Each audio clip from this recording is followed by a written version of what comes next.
Kale Aram was not born to lead a rebellion. He was engineered by one, piece by piece, like the ships he would one day command. His lineage traced back to the early waves, grandparents who fled Earth's crumbling megacities for the promise of red horizons, parents who toiled in the oxygen farms under UN quotas that grew tighter each solar cycle. Kale entered the world in year 39 of the colony calendar, in a pressurized birthing pod beneath Olympus Mons. His first breath filtered through recyclers that hummed like distant thunder. As a child, he played in the regolith playgrounds, building miniature domes from dust while Earth news feeds droned about united human destiny. But even then, he noticed the discrepancies, the way shipments arrived late, the way Marines patrolled the Habs with hands never far from their stun batons. The turning point came at 14, in that sub-level lecture hall at the University of New Arequipa. The grainy hollow of Lyra Voss, the Crimson Orbit's founder, ignited something feral in him. Voss's words weren't poetry, they were a scalpel, cutting through the lies of interplanetary cooperation. Kale walked out wearing the red circle patch openly, a quiet act of defiance that got him expelled within the week. His parents, fearing reprisals, sent him to the outer settlements, Hellas Basin, where the shipyards would later hide. There, amid the endless craters, he apprenticed as a fusion tech, learning to coax power from stolen isotopes. But his real education was in the shadows. Clandestine meetings with Crimson Orbit remnants, where he absorbed tactics from grizzled miners who'd sabotaged UN convoys in the 30s.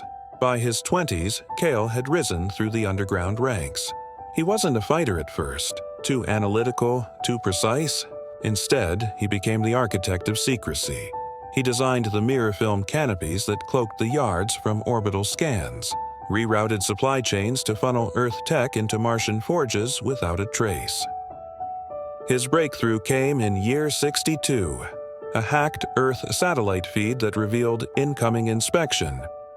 Fleets were armed for occupation, not oversight. That intel sparked the acceleration.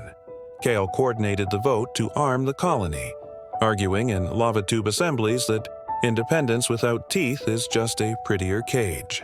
His speeches were measured, laced with data. Helium-3 export figures showing Earth's dependency, projections of Martian self-sufficiency within a decade. He won converts not with fire, but with inevitability. As Governor General in year 87, elected by a shadow council of delegates, Kale's role crystallized.